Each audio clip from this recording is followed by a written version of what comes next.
So I went to South Sudan just last week. We're carrying out a market mapping exercise on the water system there. So just looking at the deteriorating situation in South Sudan. So in terms of the fuel crisis, which is having a crisis on the actual water market, but also desludging too as well. And just seeing, a lot of private businesses are actually closing down. So what was interesting when we were doing the market mapping exercise, so there is quite disparities in how people access water. Some it's through the Nile, some through truck water, some through bottling stations. So pre-crisis in December 2013, there was maybe about 40 bottling stations. Now there's only 11. So in terms of the impact of the continuum of conflict, but then also fuel crisis and food crisis, it's, development actors are actually disappearing and leaving the humanitarians to it. So it's a sort of quite an interesting dynamic there that's happening. So we were really asking the communities and the market actors, okay, if the scenario deteriorates even further, what's going to be your coping mechanisms? And a lot of people couldn't answer the question. So quite interesting there, yeah. Is there anybody else either online or in the room would like to make a contribution to this discussion specifically about the role for both development and humanitarian NGOs and research? Anybody else? Let's go over to Yola. Hi, I'm Yola from Oxfam. So I was just kind of thinking about what has been discussed today in the room, and everyone's brought something different to the table. Everyone's got their own speciality, their own niche, but perhaps actually working in Nairobi, all of us together at one time, or in similar situations, and whether we need something akin to like a car phone warehouse. So basically like a broker that actually analyzes the market, assesses who's doing what in the market, what are your best planning options, your fiscal options per household or whoever you live, and linking you with the providers necessary. I mean, because that's what we do. We are essentially facilitators, like you say. So whether there is an opportunity, and Jenny mentioned before, to have better coordination amongst us, but actually whether to do that rather than the actual implementation is to harness better technical knowledge, provide the actual technical expertise to those providers, those suppliers, and also effectively act as a better regulatory link also with governments to perhaps look at tariffs and look at those kind of other aspects. One of the other points I think that has been clearly coming to fruition is environmental impact assessments that we're being asked to do more and more. So, and that links in with the disposal. How are we going to be able to provide a good EIA if we don't know where that disposal is going? So looking forward into the future, if we are acting as this car phone warehouse type broker, to also act as an activist and a policy setter with government to try and regulate that side of it too. So we do look at the whole chain. So perhaps turning our business on its head and actually seeing where do we provide best value as humanitarians, but also linking in with development actors. So just throwing some thoughts out.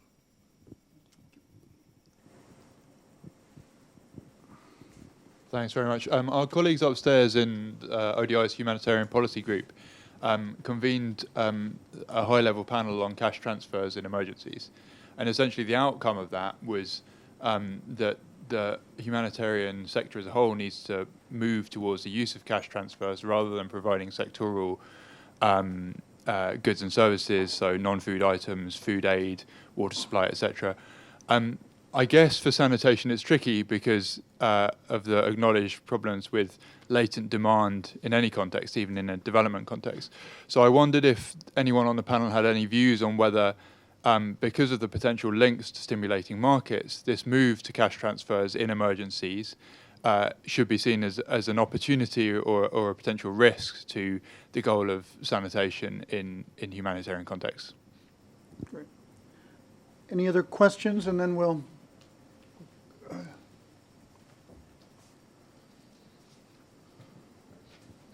This isn't a question, but a comment, because the question here was about the role of development agencies, humanitarian agencies. I was just thinking about this, and it's just an observation I've made over the last year, and it might not be massively pertinent. It's not specifically about sanitation, but it's about the earthquake in in Nepal and the way that Practical Action responded to it as an NGO, but also Samath, which is a DFID program implemented by ASI that I work for now, and also how a program called SOBER in Sierra Leone handled Ebola.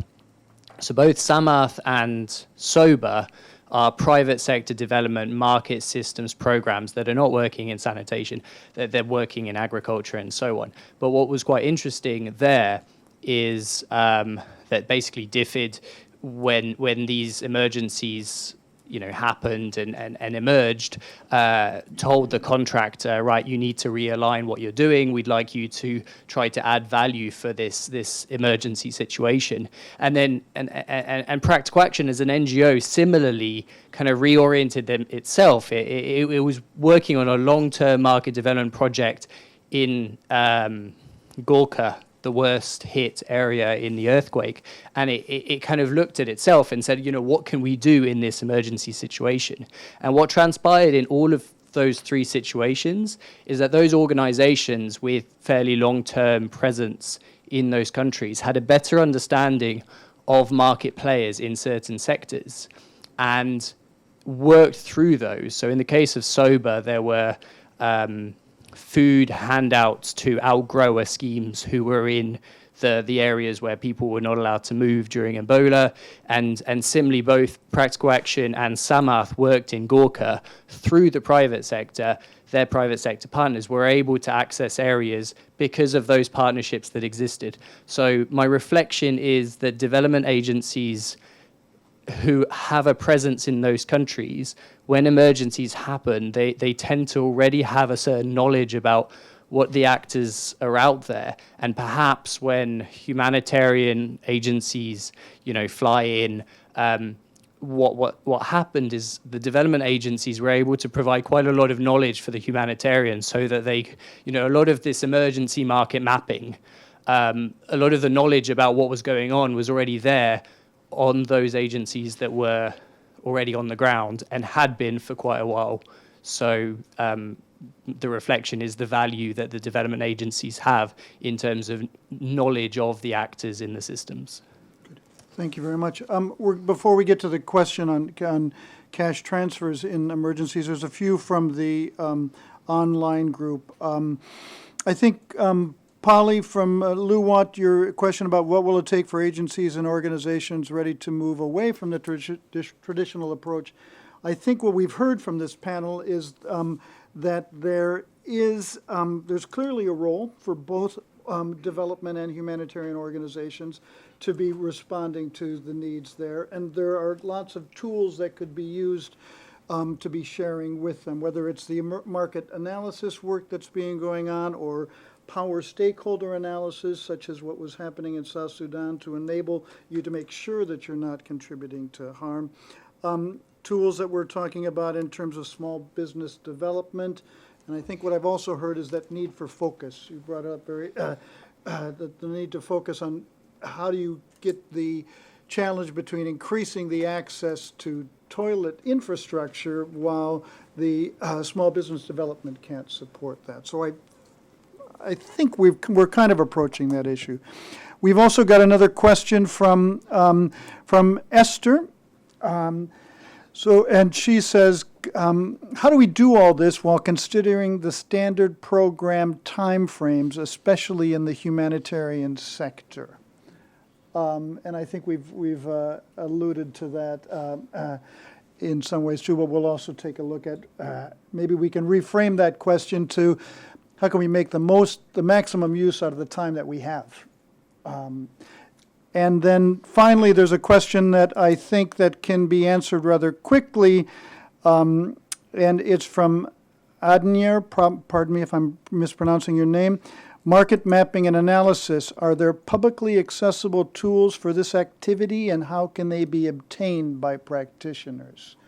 Well, I think there's about 40 people in this room who could talk about that, but let's go to that question first on how do we maximize the amount of time that we're given whether it's from a development or a research or a humanitarian perspective, to really help support better sanitation markets. Jonathan. Thank you. I think I'll respond to Esther's question and Nat's question, because I think they're both related to financing mechanisms in different ways.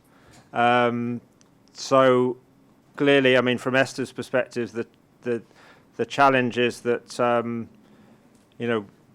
we're receiving humanitarian, and I mentioned this earlier, we're receiving humanitarian funding for a emergency situation, which has then progressed, and I think unless we're working with the financing institutions and the donors in a way that helps us overcome that, then we can't do it alone. So that's I think, so we have to have this dialogue with those funding agencies which are actually almost creating this situation that we're in. On cash transfer programming, I mean, if the World Food Programme is, I believe, by far the dominant funding funding mechanism in humanitarian situations, and that is and a lot of the market mapping and analysis has kind of come about as a result of the markets in food. If we apply that to sanitation, there are opportunities, but it's, I believe, challenging for us, particularly because there has to be the demand for the sanitation. So if we just put unconditional cash transfer, if there isn't the demand, then we can't presume that money will necessarily be spent on sanitation. Sorry, I got my back to.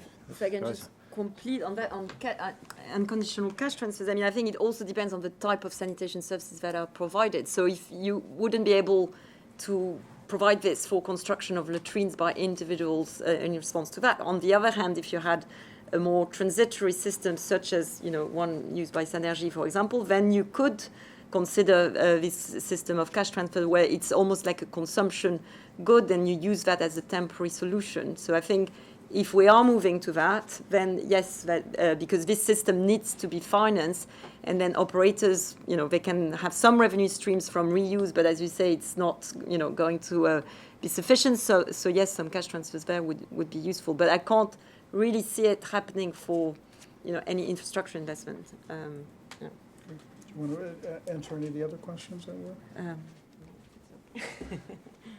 Well, the time frame is an issue I've been struggling with lately. IRC has been working on what I call the IRC approach, which is basically a systemic change, and that is based on work we have done with funding from Bill and Melinda Gates Foundation in Uganda and Ghana and Burkina Faso. That's for rural water supply and sanitation, and we're now basically trying to transfer that into sort of an urban sanitation delivery approach.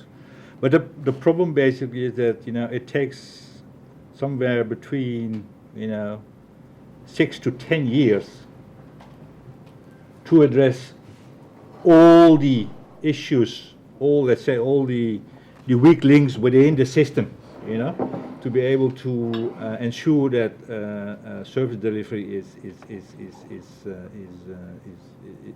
developed in such a way that people have access to really sustainable services.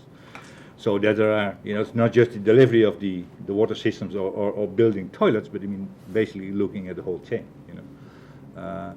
and nobody's basically willing to fund a project of that duration. I had discussions with, I've been working in Indonesia lately over the last 5 years, and I'll be getting engaged there in an urban program. And when we were working on the funding proposal, I said, well, the work we're going to do on the Fieke Sluts chain, that will require, 3-4 years, and we need to assess it properly and analyze it properly, and then, look at different options, etc. So they said, hey, this is phase 2. We have already just finished the phase 1 for 5 years, where we have been analyzing, assessing, and planning, and now you want to do it again. I said, did you look at fecal sludge management? No, we didn't look at it. But they want solutions. So that was the local municipalities, but also the donor, which is in this case the Dutch government, They don't want you. They really want to start counting toilets, or they want to start be able to count vacuum trucks running around in the city. They don't have the patience to go through the whole process, which is actually required to if you really talk about systemic change, you cannot just work on one single element. You need to look at the whole picture, and as I said before, you pick out all the weak links within that system. And both local governments or municipalities as well as donors don't have that patience, because they just want to have fast results. So we deliver and we build toilets without looking at all the other issues. Yeah, good. I'm very conscious, thank you for reminding me of the time frame. We have 4 minutes left, and we've got another burning question, which is on the title of this workshop, which is today, Urban Sanitation Market Scale and Resilience. At the beginning of the day, Jonathan presented a definition of resilience looking at markets, which is helping them absorb the shocks from a crisis to to their pre-crisis state. I'd like to ask the panel, starting at this end, does that definition of resilience and markets work for you guys? Is that the right definition we should be taking away, that our goal in resilience and markets is we want them to be as they were before, or do we want them to be something different? Yeah, so not speaking as anyone who's a huge expert in terms of reconstruction post-disasters and whatever, but practical action in the past at least has done quite a lot of work on sort of building back better and trying to make sure that whatever you construct after there's been some kind of a shock or disaster is an improvement, more resilient, more sustainable, better designed than, and yet still affordable than it was before. I'm sure that's what we can aspire to. I don't know about definitions, but I think that's what I would like to see everybody aspiring to, and I'm sure that it's possible. So yeah, that's where I think things should be moving to. I think the other point I wanted to make about resilience and so on is that I think it's relative. I think it's a little bit tempting to get caught up in resilience in terms of technologies, and I'm sure there are lots of people around the room who've done things that can make sure that you have flood resilient toilets that aren't going to get damaged in a flood situation, or technologies that can deal with high water tables or this kind of things. But I think there's been, as far as I know, less thinking about the sort of human capacity side of things. What happens when there are crises, conflicts in an urban context, post-election violence, people get chased away, there's a big disruption, or there's a huge economic crash or something, and there's a crisis in the livelihoods or the actual people who are doing things, that they move or that they go some. I think, what are we thinking of in terms of resilience that's not just about the technological kit, but also the people who are involved in that? Resilience? Yes, like Lucy, I'm not sure I'm going to venture into definitions too much, but I do think that ideally you would want to build back better. But in order to do that, it means that you need to have knowledge of what was there before, what was working and what was not working. So I think I would like to take again the point that Alex has made before in terms of the importance of working with local partners in the context where you're operating, that know the situation and have been there for a long time, and that know what was there and what needs to be improved once you want to build back, basically. And that also implies the importance of learning. And I also would like to highlight again the point that Alex has made in terms of organizations that kind of adapted their response on the ground in response to changing circumstances. And I think this is key for the way we operate in in both humanitarian development, protracted crisis, the capacity of sort of assessing what we're doing, what impact we're having, and the capacity of improving in collaboration with others that are in the same context is key in order to get that back better aspect of the building.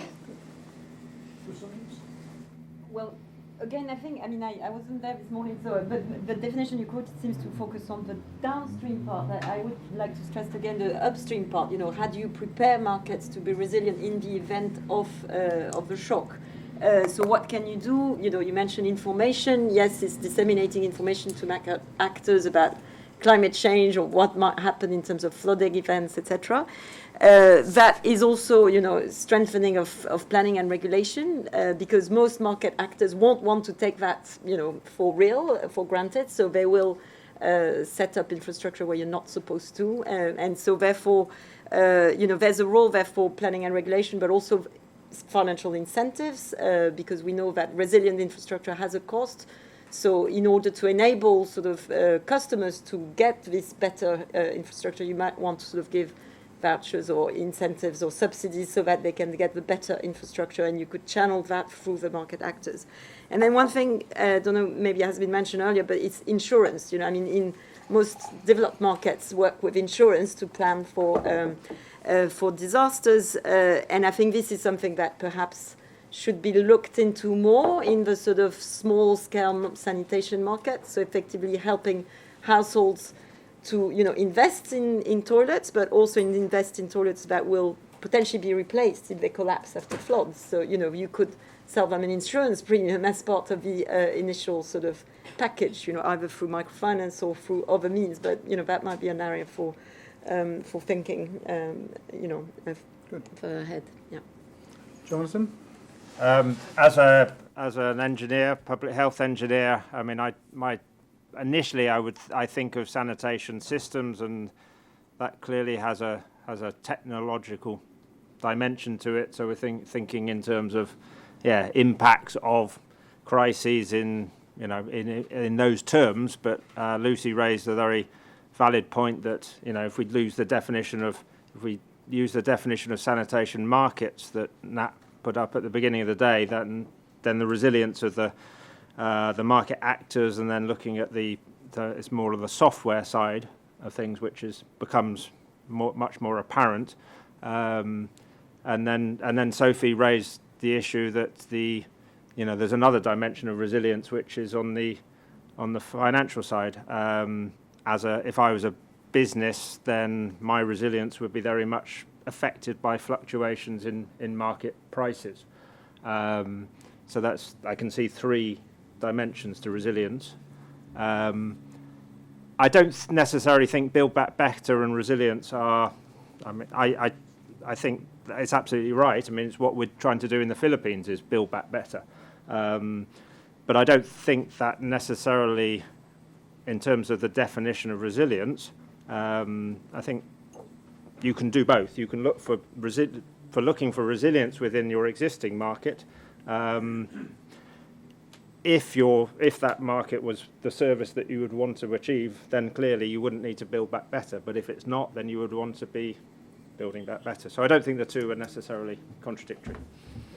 Just to chip in really quickly on your point about insurance, Sophie, Practical Action has got a large scale, a very sort of multi-million pound program that's supported by Zurich Insurance, not from its corporate social responsibility arm, but Zurich as the business, in terms of flood resilience. Why? Because I think eventually Zurich Insurance is interested in finding out about how you build resilience to disasters and reduce the risk of disasters, and eventually what role insurance products of different sorts can make in terms of communities' ability to be resilient to disasters. So I think you're right. There is companies are beginning to see that potential. Thanks very much, panel. I'm afraid that's all the time we have for this session. I just want to address the question about where do you find out more information about market mapping, and I think if you would check the websites of either ODI or Practical Action or Oxfam, you'll be able to find the links to more about market mapping and analysis tools. With that, thanks very much.